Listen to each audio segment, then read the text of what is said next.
Welcome students. अब हम पढ़ेंगे पेनक्रियास। तो पेनक्रियास कैसा ग्लैंड है? It is a composite gland. तो कंपोजिट ग्लैंड होने का मतलब क्या है? It has both exocrine and endocrine parts.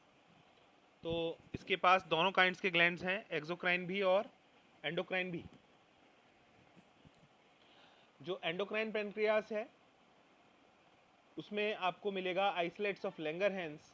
तो एंडोक्राइन पेनक्रियास के पास एक पार्ट है that is called as the isolates of Langerhans. और कितने हैं ये? लगभग 1 से 2 मिलियन आइसोलेट्स हैं एक पेनक्रियास के अंदर, जो कि पेनक्रियाटिक टिश्यू का लगभग 1 से 2% होता है। तो लगभग 1 से 2% पार्ट पेनक्रियास का क्या है? Isolates of Langerhans. और आइसोलेट्स ऑफ लैंगरहैंस में दो टाइप के सेल्स होते हैं। पहला है अल्फा सेल्स और दूसरा है beta cells. Alpha cells glucagon hormone secrete करते हैं, जबकि beta cells insulin hormone secrete करते हैं। Glucagon is a peptide hormone, तो मतलब ये अमीनो एसिड्स को कंबाइन करने से बनता है। It is a peptide hormone and it plays an important role in maintaining the normal blood glucose levels. तो हमारे ब्लड में जो ग्लूकोज का लेवल है उसको नॉर्मलाइज करना ग्लूकागॉन का काम होता है। ग्लूकागॉन का एक्शन कहाँ पर होता है? बेसिकली हमारे लिवर सेल्स पर होता है और स्टिमुलेशन होता है ग्लाइकोजिनोलिसिस का। अब ग्लाइकोजिनोलिसिस का मतलब होता है ब्रेक डाउन ऑफ ग्लाइकोजिन। तो ग्लाइकोजिन का ब्रेक डाउन होगा तो क्या होगा? ग्लूकोज का जो कह सकते हैं लेवल है वो बढ़ेगा। तो it results in the hyperglycaemia, यानी इंक्रीज्ड ब्लड शुगर लेवल। हमारे ब्लड में शुगर लेवल को बढ़ाना है तो हम ग्लाइकोजिनोलिसिस कर सकते हैं, और ग्लाइकोजिनोलिसिस को ट्रिगर करने का काम करेगा ग्लूकागॉन। तो इस वजह से हमारे ब्लड में हाइपरग्लाइसीमिया होगा। In addition this hormone stimulates the process of gluconeogenesis. तो ग्लूकोनियोजेनेसिस मैंने पिछले वीडियो में बताया था आपको। इसका मतलब होता है formation of glucose, new glucose. Okay, तो नए ग्लूकोज का बनना। तो ग्लूकोनियोजेनेसिस भी स्टिमुलेट होता है इससे, और इससे भी आप देखेंगे कि हाइपरग्लाइसीमिया होगा। तो एक तो आप देख रहे हो ग्लाइकोजिनोलिसिस, जिससे ग्लूकोज फॉर्म होगा ब्रेकडाउन से, और ग्लूकोज का फॉर्मेशन सिंथेसिस, है ना। दोनों चीज़ें हमारे बॉडी के अंदर प्रमोट होंगी by the action of glucagon, and so we see hyperglycaemia. Glucagon और एक और काम करेगा कि वो हमारे सेल्स के द्वारा ग्लूकोज का जो अपटेक है उसको घटा देगा। तो हमारे सेल्स जिस ग्लूकोज को लेते हैं, सपोज ये सेल है, it takes glucose normally to perform some action, okay, but if the glucose uptake is reduced you will see hyperglycemia, है कि नहीं? अगर ग्लूकोज हमारे सेल लेना कम कर दें तो हमारे ब्लड में ग्लूकोज का लेवल बढ़ेगा। तो अब आप समझ गए हो कि हाइपरग्लाइसीमिक हार्मोन क्यों कहते हैं ग्लूकागॉन को। इंसुलिन भी पेप्टाइड हार्मोन है, जिसका मेजर रोल है ग्लूकोज होम्योस्टेसिस को मेंटेन करना, यानी ग्लूकोज के जो नॉर्मल लेवल्स हैं उनको लेके आना हमारे ब्लड में इंसुलिन का काम होता है। इंसुलिन का एक्शन कहाँ होता है? हेपेटोसाइट्स पर होता है। हेपेटोसाइट मतलब लिवर सेल्स, और एडिपोसाइट्स। एडिपोसाइट्स कहाँ मिलेंगे आपको? एडिपोस टिश्यू में मिलेंगे, यानी फैट कंटेनिंग सेल्स। तो फैट कंटेनिंग सेल्स पर और लिवर सेल्स पर इसका एक्शन होता है इंसुलिन का, और इसके एक्शन से जो सेलुलर ग्लूकोज अपटेक और यूटिलाइजेशन है, यानी सपोज ये सेल है, अब ये क्या करने लगेगा?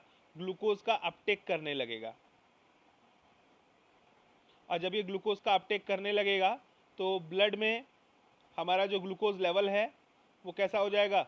नॉर्मल। ये बात आपके समझ में आ रही होगी।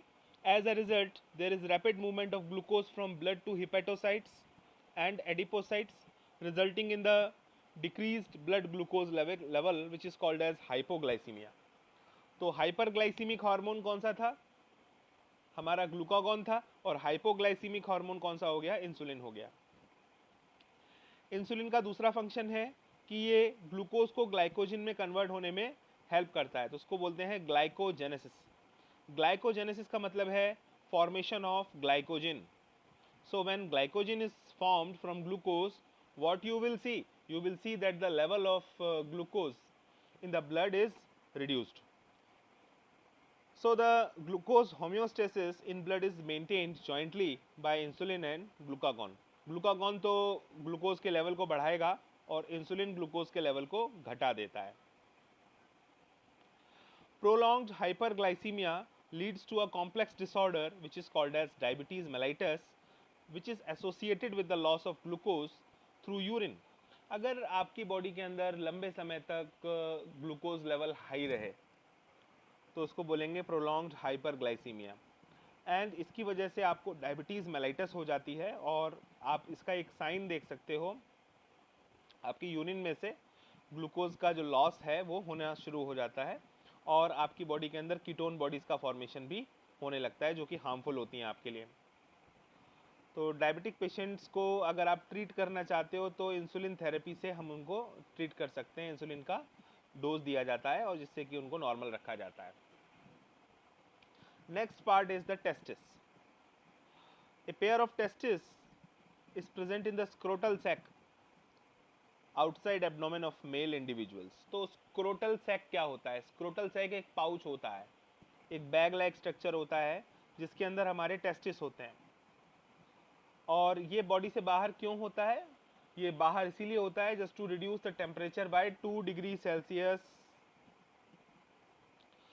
तो इतना टेम्परेचर कम हो जाने पर जो स्पर्मेटोजेनेसिस है वो अच्छे तरीके से हो सकता है.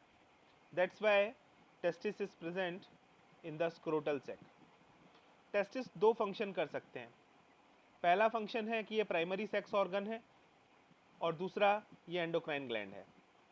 अब टेस्टिस जो होता है उसके अंदर आपको कौन से सेल्स मिलेंगे, क्या मिलेगा? Testis is composed of seminiferous tubules and stromal tissue. Stromal tissue is also known as interstitial tissue. तो अगर हम टेस्टिस को देखें अंदर से तो टेस्टिस के अंदर हमको अगर हम उसका ट्रांसफर सेक्शन लेते हैं तो हमें इस तरह से उसके अंदर सेमिनिफेरस ट्यूब्यूल्स मिलेंगे और सेमिनिफेरस ट्यूब्यूल्स के अंदर हम स्पर्मेटोगोनियम देख सकते हैं. तो स्पर्मेटोगोनियम सिंगुलर वर्ड है.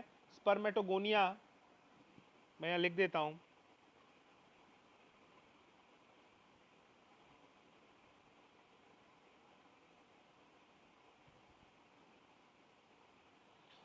तो स्पर्मेटोगोनिया हमको देखने को मिलेंगे और जो स्पर्मेटोगोनिया है they will produce spermatozoa finally after spermatogenesis. तो मतलब ये सिंपल सी बात ये है कि सेमिनिफेरस ट्यूब्यूल्स जो होते हैं they are present in the testis and they help in formation of sperms.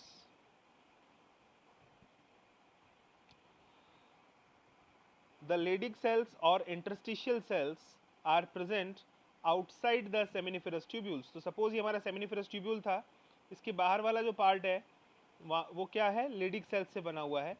और जो Leydig cells होते हैं ये एंड्रोजिन्स का फॉर्मेशन कराने में हेल्प करते हैं, जैसे टेस्टोस्टेरॉन. तो एंड्रोजिन्स आर द मेल हार्मोन्स और एक एग्जाम्पल एंड्रोजिन का क्या है? टेस्टोस्टेरॉन है. तो टेस्टोस्टेरॉन के कारण ही जो मेल कैरेक्टर्स हैं वो आते हैं. Androgens regulate the development, maturation and function of male accessory sex organs like epididymis, vas deferens, seminal vesicles, prostate gland, urethra. तो अपनी बॉडी के अंदर जो मेल ऑर्गन्स हैं जो सेक्स ऑर्गन्स कहलाते हैं, कैसे एसेसरी सेक्स ऑर्गन्स, वो जैसे कि epididymis है, vas deferens है, इन सबको डेवलप कराने में, इनके फंक्शंस में एंड्रोजिन्स का रोल होता है. एंड्रोजिन्स के कारण ही मस्कुलर ग्रोथ होती है, फेशियल और एक्सिलरी हेयर्स आते हैं बॉडी पर, एग्रेसिवनेस आती है मेल्स में और उनकी जो वॉइस है वो लो पिच हो जाती है, यानी भारी वॉइस हो जाती है उनकी. एंड्रोजिन्स का एक स्टिमुलेटरी रोल भी होता है स्पर्मेटोजेनेसिस में. स्पर्मेटोजेनेसिस मतलब फॉर्मेशन ऑफ स्पर्मेटोजोआ यानी स्पर्म्स का फॉर्मेशन. तो एंड्रोजिन्स स्पर्म्स के फॉर्मेशन में भी हेल्प करते हैं.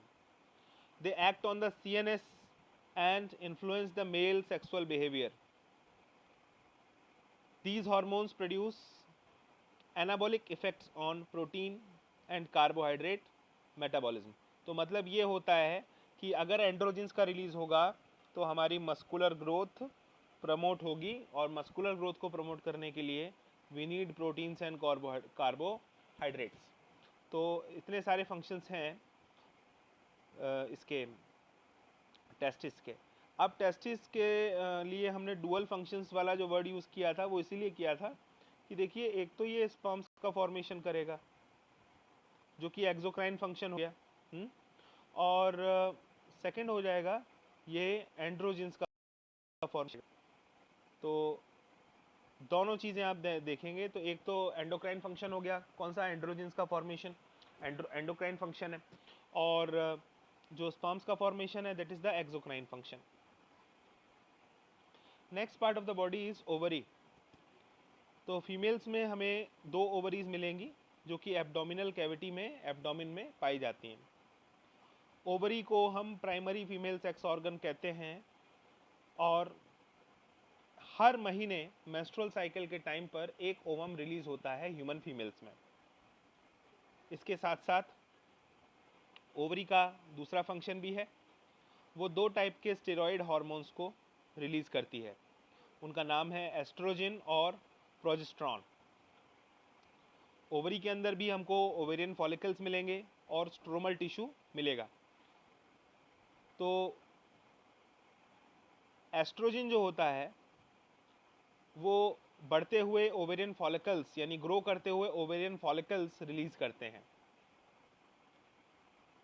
जब ओवुलेशन हो जाता है तो जो ब्रेक हुआ फॉलिकल होता है, ब्रोकन फॉलिकल होता है, जिसको हम रप्चर्ड फॉलिकल भी कहते हैं, वह कन्वर्ट हो जाता है कॉर्पस ल्यूटियम में।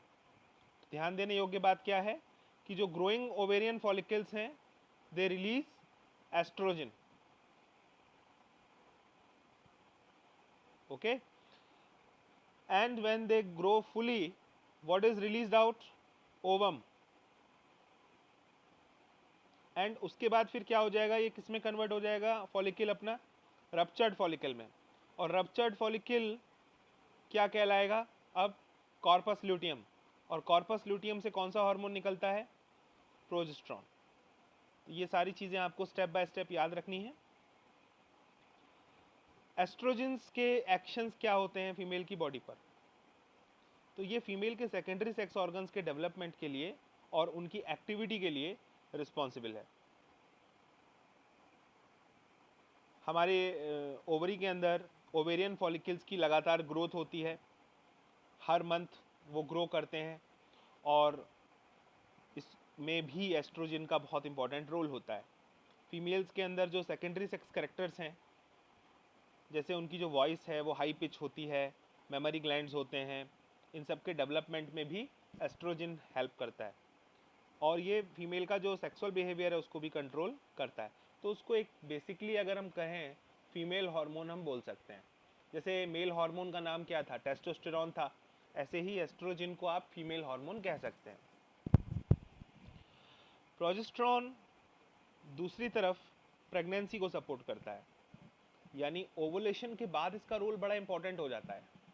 Ovulation means release of ovum, तो ओवम के रिलीज होने के बाद हो सकता है कि वो फर्टिलाइज हो जाए, और उसके बाद जो प्रेगनेंसी आएगी तो उसमें प्रोजेस्टेरॉन का बड़ा इंपॉर्टेंट रोल होता है। साथ के साथ प्रोजेस्टेरॉन जो होता है वो मेमोरी ग्लैंड्स के डेवलपमेंट में और मिल्क के फॉर्मेशन में और इसके स्टोरेज में बड़ा इंपॉर्टेंट रोल प्ले करता है। ये जो एल्वियोलाई ना आप नाम पढ़ रहे हो, ये लंग्स में होते हैं, इसके साथ साथ मेमोरी ग्लैंड्स में भी एल्वियोलाई प्रेजेंट होते हैं। They are small balloon like structures. इन एल्वियोलाई के अंदर मिल्क का फॉर्मेशन होता है और स्टोरेज होता है। तो ये प्रोजेस्टेरॉन जो है ये इन सब में हेल्प करता है।